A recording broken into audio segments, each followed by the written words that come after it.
Hi everyone, I'm Hannah Percival, and today we're going to be talking about how to identify augmented sixth chords. Augmented sixth chords are really cool chords that emphasize the dominant, and also they tend to be a little bit tricky in the way that they're spelled or notated. This tends to show up in a lot of placement exams as well because of that, also because they sound really cool. If you have questions, you can reach out to me at hannahpercival.com or reach out to me on social media at percivalpiano. All right, so obviously, as you can tell by the name, augmented sixth chords always have an augmented sixth, and those are usually in the outer voices. So you'll have an augmented sixth that resolves outward by step, half step, to the octave. So if you are trying to rearrange the notes of this chord and you get a diminished third, that should let you know that you're dealing with an augmented sixth chord.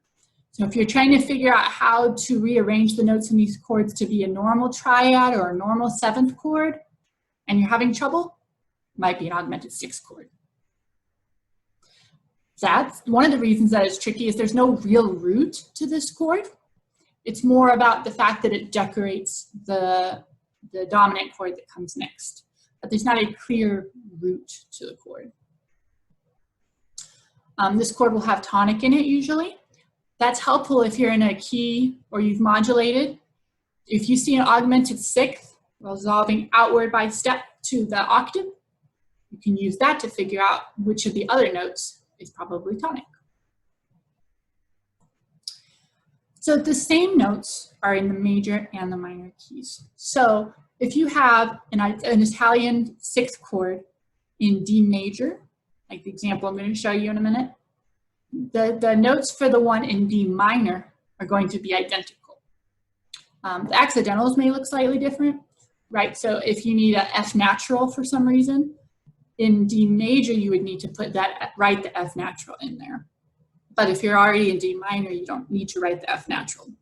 So the accidentals might look slightly different, but the notes and the way they sound are going to be the same in major or the parallel minor. All right, so the main purpose of this is that it highlights the resolution to the dominant because the augmented sixth resolves outward to scale degree 5, the dominant. So there are three main types. We have Italian, French, and German. So one of the hints that I always think about is think of that famous potato chip company, Frito-Lay, to remember what the basis is for all the augmented sixth chords. So you have Fi, and then Do, and then Lay. So an Italian chord, you would have Fi, scale degree 4, that's raised up to Fi, Do, your tonic, and Lay, which is the lowered scale degree 6. French is also going to have Fi, Do, Lay, but it's also going to have Re in it. That scale degree 2 is what makes it French, the Re in French, and then you have Re in the chord. German has May in it, which is lowered scale degree 3.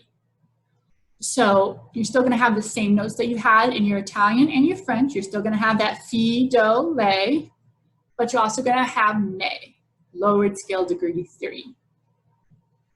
So let's look at how these look notated. So here's an example of an Italian augmented sixth chord. So we're in D major. Here's the Fi, scale degree 4, that's raised.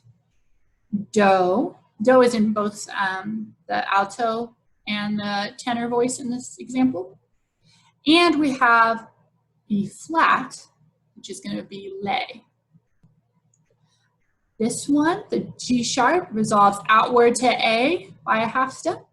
The B flat resolves downward by half step to A. So there's the dominant, because A is the dominant of D. So that emphasizes moving to D. I'm sorry, moving to the dominant of D, which is A major. So we have this Italian sixth chord that resolves outward to the 5. And then we have the 1 chord to remind us that we're in D major. Here's what the Italian augmented sixth resolution sounds like.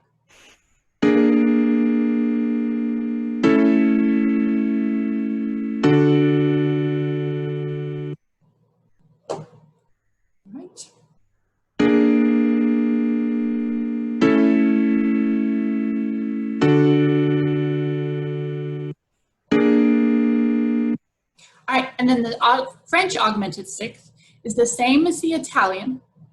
So you have this fi going up to fi here.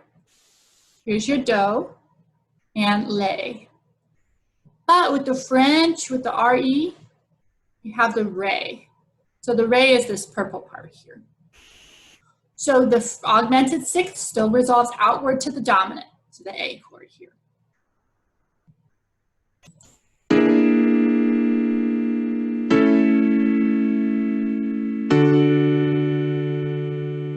Okay, one more time.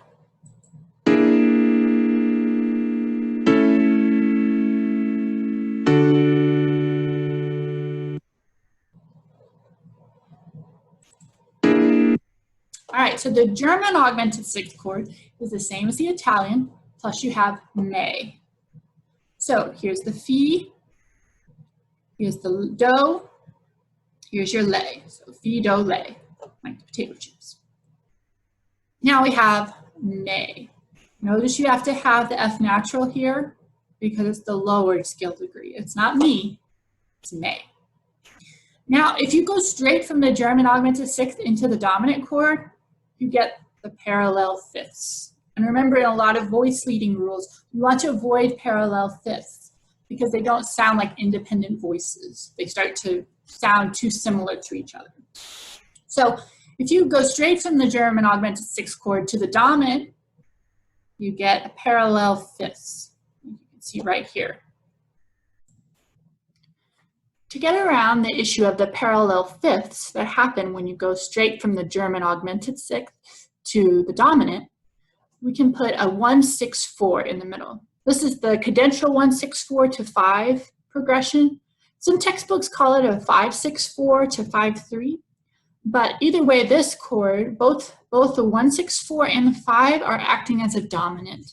So in this case, the German chord is still making the dominant sound stronger. Just like in the Italian chords and the French chords, you have the augmented sixth, where the G sharp is going up to A and the B flat is going down to this A for the dominant.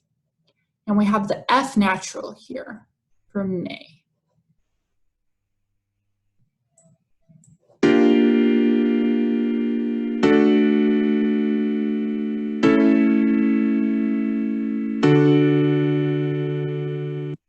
Here is one more time.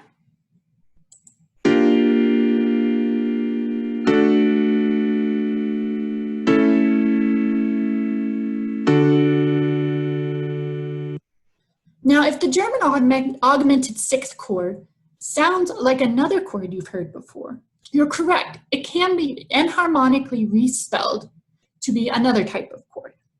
However, if you see it written in this way and the resolution is such that the augmented sixth resolves outward to the octave, it's a German augmented sixth chord because it's functioning the same way as the other augmented sixth chords have done, where the augmented sixth chord resolves out to the dominant octave.